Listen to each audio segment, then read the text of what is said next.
नमस्कार दोस्तों, ranker maker में आप लोगों का स्वागत है। हम जो आधुनिक भारत का इतिहास का सेशन लेके चल रहे थे उसका ये पार्ट आपका 31 है। देन इसमें हम आज बात करेंगे गांधी इरविन समझौता for UPSC, UPPSC, MPSC and BPSC के लिए। देन अगर आप वनडे एग्जाम के किसी भी एग्जाम्स की प्रिपरेशन कर रहे हैं फॉर उसके लिए भी आपका ठीक है। तो गांधी इरविन समझौता की बात करेंगे, इसमें क्या हुआ था, क्यों गांधी और इरविन के बीच में समझौता होता, किन किन मुद्दों को लेकर इसमें डिस्कशन होता, अगर गांधी जी चाहते तो भगत सिंह को भी इसमें बचा सकते थे और क्यों नहीं बचाया, क्या उनका नेगेटिव तर्क था, क्या पॉजिटिव तर्क था, और किन किन लोगों को इसमें छोड़ा गया। तो इंटरेस्टेड टॉपिक है, क्यों, क्योंकि इसमें भगत सिंह, सुखदेव, राजगुरु तीनों लोगों की बात हो सकती है कि इनको क्यों नहीं बचाया गया। तो आप लोगों को आज इसके बारे में बताते हैं। गांधी इरविन समझौता की बात करें तो अगर इसमें क्या हुआ था, इसके पहले आप लोगों ने देखा था गांधी जी को एयरबदा जेल में डाल दिया गया था। तो यहाँ का माहौल देखते हैं, आपके जो उस टाइम का वायसराय था, तो देखते हैं कि यार भाई साहब अब तो क्या है ना, गांधी जी को जेल में डाल दिया तो पूरा हिंदुस्तानी जो लोग थे उनसे गुस्सा आ रहे थे। किससे? इरविन से। वायसराय कौन थे? इरविन। तो इन्हें लगा कि हम गांधी जी को क्यों ना छोड़ दें। तो ये क्या करते बंदे को, हमारा जो हीरो ऑफ इंडिया, तो 26 जनवरी 1931 को गांधी जी को रिहा कर दिया जाता है कि जाओ, आपको हम छोड़ते हैं। जब इन्हें छोड़ा जाता है तो इनके बीच में, गांधी जी और इरविन के बीच में, गांधी जी भी यहाँ गुस्सा आए थे इरविन से, कह रहे आपने हमें ही जेल में डाल दिया था, हम तो भाई साहब बिना हथियार के आपके साथ लड़ रहे हैं, तो आप लोग तो हथियार भी लिए। तो हमारे तेज बहादुर सप्रू और M.R. जयकर आते हैं और कहते हैं गांधी जी और इरविन के बीच में एक हम वार्ता कराते हैं। जब दोनों के बीच में वार्ता होगी तो कुछ ना कुछ चीज़ें सॉल्यूशन निकलेंगे। उस समय हमारे भगत सिंह और सुखदेव सिंह, राजगुरु भी जेल में थे, हो सकता है इनको ही छुड़ा दिया जाता। तो इनके बीच में ये वार्ता होती है, वो भी फरवरी 1931 में। कहाँ पे होती है? दिल्ली में।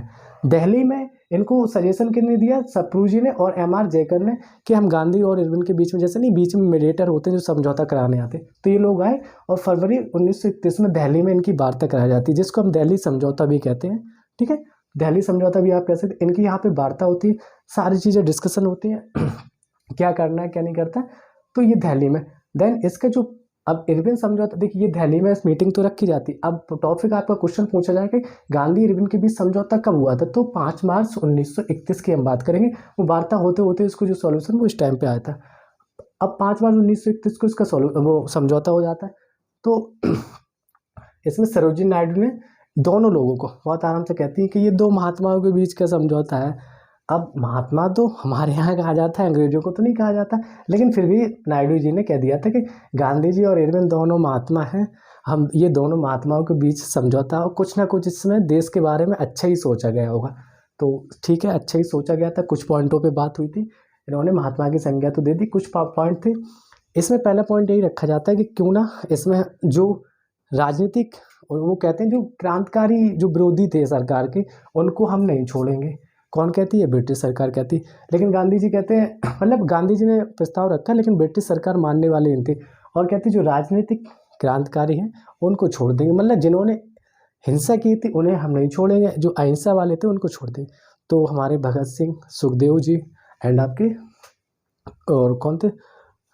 भगत सिंह हो गए, सुखदेव थे, और राजगुरु, सॉरी नाम नहीं आ रहा था। तो तीनों लोग तो भाई साहब क्रांतिकारी ही थे, तो इनको यहाँ पे इसलिए नहीं छोड़ा जाता, क्योंकि बात ये होती है गांधी जी चाहते तब भी नहीं छोड़ते, क्योंकि उसका पहले ही दिमाग में था हम क्रांतिकारियों को नहीं छोड़ेंगे, भाई वही सरकार का विरोध कर रहे थे बार बार। तो पहला टॉपिक यही उठा दिया, इस वजह से ये रहते हैं। और इसमें दूसरा टॉपिक रहता है कि हम क्या करेंगे, जो जनता धरना दे रही थी तो वो शांतिपूर्वक धरना देगी, मतलब सरकार का विरोध आपको हिंसा नहीं करनी है, अहिंसा पूर्वक आप शांतिपूर्वक जो ठेका है, अगर दारू का विरोध करना हो तो ठेके के सामने बैठ के विरोध करो, मार्केट में जिसकी भी बंदी का विरोध करना है तो शांतिपूर्वक धरने पर बैठ जाओ, विरोध करते हो। ये सारी चीज़ें ऐसी इनकी चल रही थी। ठीक है, अब जो समुद्र तटीय एरिया थे तो वहाँ पे लोग नमक कर को लेकर तो था, कहीं ठीक है उनको भी हम नमक पे टैक्स लगाएंगे, आप नमक बना सकते हैं अपने लिए। तो इसी टाइप से धीरे धीरे ये 4-5 जैसे भी मुद्दे इनके थे, तो ये सारे हो गए। और ये 5वां मुद्दा था इसमें, तो इसमें कहा जाता है कि गांधी जी या कांग्रेस है वो गोलमेज सम्मेलन में सेकंड गोलमेज सम्मेलन में भाग लेंगे, क्योंकि बंदा क्या होता, पहले जो गोलमेज सम्मेलन होता है, अभी बताएंगे आपको, इधर टॉपिक है कि वो कोई कांग्रेस से जाता नहीं, तो सेकंड में इनको बनाना भी था। तो प्रेशर इरविन के ऊपर यही था ब्रिटेन से कि किसी न किसी तरीके से आप कांग्रेस के किसी व्यक्ति को मनाइए कि आप आके गोलमेज सम्मेलन में पहले भाग तो लें, फिर आप डिस्कशन करेंगे। तो इसी वजह से इरविन पे भी दबाव था और यहाँ पे इन पे भी। गांधी जी तो अपने ठीक है जा ही रहे थे, तो यहाँ पे गांधी जी मान जाते कि कांग्रेस की तरफ से हम जाएंगे। ठीक है, ये बात हो गई आपकी यहाँ पे। तो इरविन के जीवनीकार थे एलन कैम्पबेल जॉनसन। वो कहते हैं कि यहाँ पे गांधी जी की तो जीत हुई, लेकिन इरविन ने क्या किया, सरेंडर कर दिया अपने आप को। ठीक है, मान सकते हैं कि उनको वो हार गए, लेकिन हारा नहीं, एकदम आराम से समझौता हुआ था। ये हमारा था गांधी इरविन समझौता। नेक्स्ट टॉपिक की बात करते हैं कांग्रेस का कराची अधिवेशन। तो कांग्रेस के कराची अधिवेशन में क्या हुआ था, 1931 में कांग्रेस का कराची अधिवेशन होता है। ये 26 मार्च से लेके 31 मार्च और 1931 के बीच में होता है कराची अधिवेशन। ठीक है, तो इसमें अब बात क्या होनी थी, वही दिल्ली समझौता जिसको हम कह रहे थे, तो उसी को लेके चीज़ें आगे बढ़ाई जानी थी कि यहाँ पे, क्योंकि यहाँ पे जनवरी था, ये हो गया आपका मार्च में, तो चीज़ें वही चल रही थी कि दिल्ली समझौता मतलब गांधी इरविन समझौता, उन्हीं को लेके पहली बार इसमें मतलब सरदार वल्लभ भाई लोग जुड़ते हैं, वो उसमें अपने अध्यक्षता करते हैं। उसके मतलब मोस्टली यहाँ पे अध्यक्ष वो थे सरदार वल्लभ भाई पटेल थे। तो यहाँ पे पहली बार इसमें डिस्कशन होता है कि मौलिक अधिकारों और राष्ट्रीय आर्थिक कार्यक्रमों में से संबंध प्रस्ताव पारित किया जाए। ये प्रस्ताव पारित करने के लिए JL नेहरू ने प्रस्तावित किया और उनका सहयोग दिया था MN राय ने। तो ये इसमें कांग्रेस का जो कराची अधिवेशन था, इसमें ये पहली बार लाया गया था किसको, कि मौलिक अधिकारों और राष्ट्रीय आर्थिक कार्यक्रमों से, कि ऐसे कार्यक्रम चलाए जाएं जिससे लोगों की आर्थिक स्थिति सही हो और आपके मौलिक अधिकार उन्हें दिए जाएं जो अभी भी है। तो ये इनमें बातें होती हैं इसमें फर्स्ट टाइम्स कराची अधिवेशन में। गांधी जी यहाँ कहते हैं गांधी मर सकता है पर गांधीवाद नहीं। इसी अधिवेशन में गांधी जी ने कहा था कि भैया हम मर सकते हैं लेकिन गांधीवाद कभी नहीं मरेगा। ठीक है, 1931 में क्या होता है कि भारतीय राष्ट्रीय कांग्रेस, ये सारी चीज़ें ओके। हाँ, कांग्रेस द्वारा इसी अधिवेशन में पूर्ण स्वराज को परिभाषित किया था। मतलब पूर्ण स्वराज पहले लाया गया था लेकिन इसकी डेफिनेशन नहीं बताई गई थी कि पूर्ण स्वराज है क्या।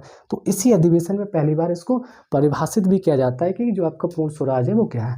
बोस जी कहते हैं, यहाँ बोस जी मतलब थोड़े से एंटी चल रहे थे। क्यों यहाँ से एंटी और हो गए थे, भाई आपने जो भगत सिंह है, राजगुरु हैं, सुखदेव है, इनको छुड़ाया नहीं था, है ना। चाहते तो गांधी जी इरविन समझौता पे मानते नहीं, हाँ थोड़े अटक हो जाते ना कि नहीं नहीं ये भी हमारे क्या है देशभक्त लोग हैं, इनको हम साइन नहीं करेंगे, हम गोलमेज सम्मेलन में भाग नहीं लेंगे, तो हो सकता है इरविन थोड़ा मान जाते। लेकिन इरविन का ये कहना था कि आप क्रांतिकारियों को हम नहीं छोड़ेंगे, बकाया जो राजनीतिक हैं उनको छोड़ देंगे।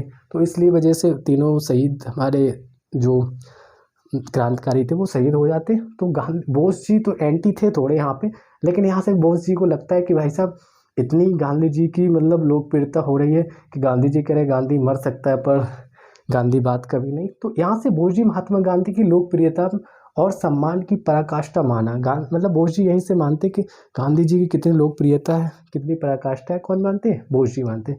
नेक्स्ट टॉपिक की बात करते हैं हम। हमारा टॉपिक आता है गोलमेज सम्मेलन। किसकी बात करेंगे, गोलमेज सम्मेलन की। तो गोलमेज सम्मेलन कहाँ होता है, ये यहाँ से पता है सेकंड के लिए माने थे। मतलब पहली बार में कांग्रेस ने इसका मतलब भाग ही नहीं लिया था, क्योंकि जब भी तो दूसरी बार में मनाया गया था। यहाँ देखा हम लोगों ने गांधी जी को या कांग्रेस का कोई प्रतिनिधित्व करे उसको मनाया जाता है।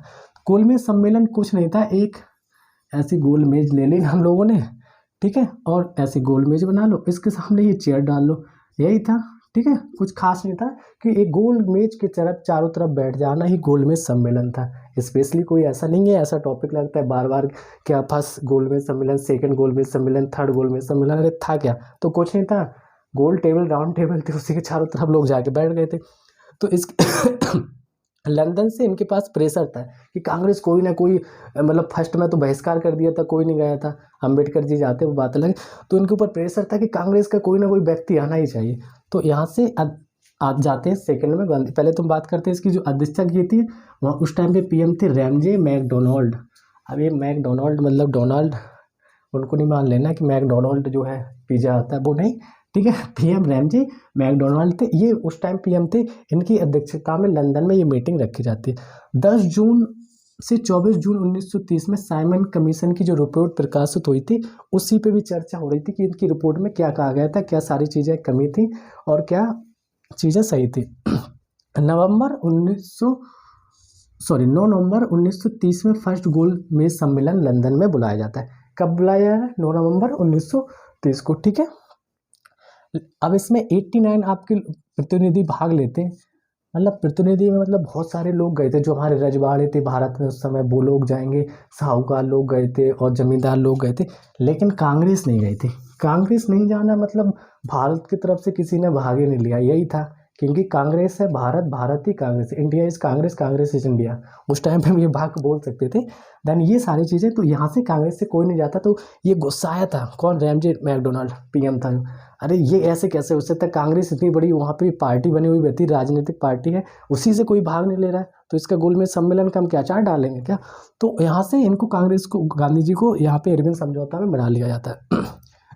जो 89 लोग गए थे उसमें से कुछ प्रमुख हैं, उनके नाम लिखे हमने, जैसे मोहम्मद अली गए थे और तेज बहादुर सप्रू जी गए थे, आपके श्रीनिवास शास्त्री जी, आगा खां, मोहम्मद अली जिन्ना, मोहम्मद अली अलग थे, मोहम्मद अली जिन्ना अलग थे। एम.आर. जयकर गए थे, मुंजी, डॉक्टर अम्बेडकर, सुंदर सिंह मजीठिया। अम्बेडकर को देखेंगे, कॉल कर देते हैं कि तीनों में मिलेंगे।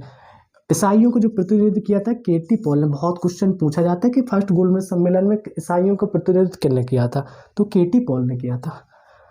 देन 7 सितंबर 1 दिसंबर 1931, मतलब 7 सितंबर 1 दिसंबर 1931 का सेकेंड गोलमेज सम्मेलन चला।